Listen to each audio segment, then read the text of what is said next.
Did you hear Raya's dad call her the Princess of Heart? That's it. Kingdom Hearts confirmed. Kingdom Hearts is canon. Where's King Mickey? Where's King Mickey? Kingdom Hearts cinematic movie universe. It's gonna happen. Hello, I am Snaggletooth, and this is Raya the Last Dragon. If you haven't seen my channel before, be careful because there will be spoilers. All right, let's get into it. Raya the Last Dragon is the story of a princess named Raya, played by Kelly Marie Tran. She lives in a world where all the dragons have turned to stone, and because all of dragons have turned to stone, the nations are divided. And divided into, five nations? Fang, Heart, Talon, Spine, and Tail. Yep, 5 nations. Raya's nation is in charge of guarding the Dragon Stone, or what is it called? The Dragon Heart? I don't think they ever named it. Dragon Gem. The Dragon Gem. Dragon Gems. 2 Dragon Gem pieces? No. It's a stone that the dragons put all their magic into to keep this evil at bay. And all the nations want this stone. So Raya's dad decides for peace, he wants to have a meeting. He has a meeting and invites the leaders of all these nations to have a sit down and have a brunch. At this meeting, Raya meets another princess named Namani, and they have a friendship. They have a friendship until Namani betrays Raya and tries to steal the Dragonstone. All the nations begin to fight over the Dragonstone, and it drops and it breaks. And when it breaks, it releases this evil called the Druun. And the Druun starts turning people into statues. And now with this evil on the loose, Raya has to go on a journey to find the last dragon, reunite the pieces of the Dragonstone, and stop the Druun. Now let's get into the best part of the movie. The best part of the movie is when Raya actually finds the last dragon. This character is a dragon by the name of Sisu, and Sisu is hilarious. Also, you broke the gem. But I still have a big chunk of it, though. Is that supposed to make me feel better? If you lost a puppy and I said, well, we still have a big chunk of it, would that make you feel better? Sisu is actually played by Awkwafina, and Awkwafina does an amazing job at being this character. This character is the best character since, I don't know, this character just makes me laugh. The whole movie made me laugh. It's one of the best Disney movies in a long time, not including Pixar. Pixar and Disney, separate things in my brain. Let's get that straight. Sisu is this funny little dragon, and by her own admission, she's not that great of a dragon. And one thing about Sisu is that Sisu trusts everybody, and Raya doesn't trust anybody. After being betrayed by Namani, she has given up trusting people completely. Relatable.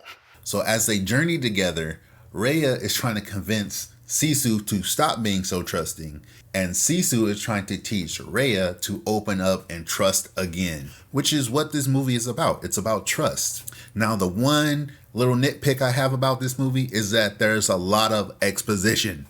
I mean, duh, it's a fantasy movie. Any fantasy movie is going to have a butt ton of exposition. But through each nation, they kind of have this talk about what the world is and what this thing does and what this thing does, and this nation does this, and this is what the Druun are. But they go from nation to nation collecting people and also collecting the stone. Some of the people they collect is Boone, who is a restaurant boat driver. They have the Khan baby and her monkeys. And then they have Tong. Tong is hilarious.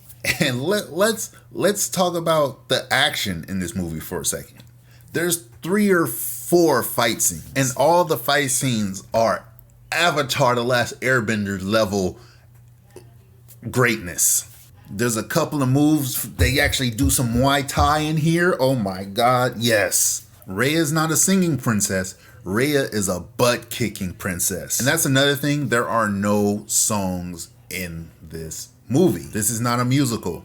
Some people like that. Some people hate it. Some people think it's very lazy. I actually liked it. I didn't want to sit through another 2-hour movie or 2-hour musical. Trust me, I have had enough of Frozen. Let it go. Just let it go. So at the end of the movie, they're surrounded by enemies. They're surrounded by the Druun. And Raya has to trust Namani to put the stone back together. And she gives her the piece of the stone.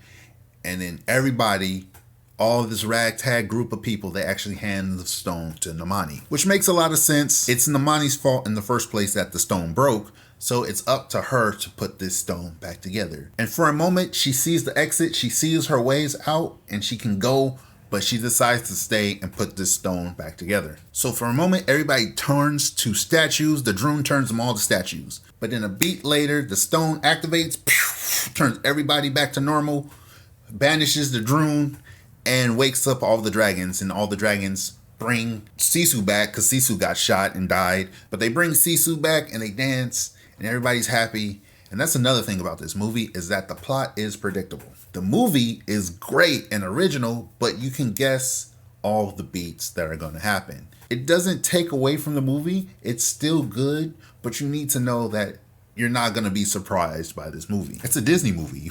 When have you ever not predicted a Disney movie? Again, Pixar doesn't count. Pixar is something separate. They're gold. So the question is, what did you guys think about Raya the Last Dragon? Actually, that's not the question. I already know you liked Raya the Last Dragon. The question is, who would win in a fight? Sisu or Mushu? Those are your only two choices. Sisu or Mushu. My vote is on Mushu. My boy is blowing fire, lighting off fireworks. Can't beat that. All right, you guys, what do you guys think? Comment in the section below. Let me know what you're thinking. Please like, please subscribe, smash that bell icon in the corner there below. This is your boy Snaggletooth. I'm out.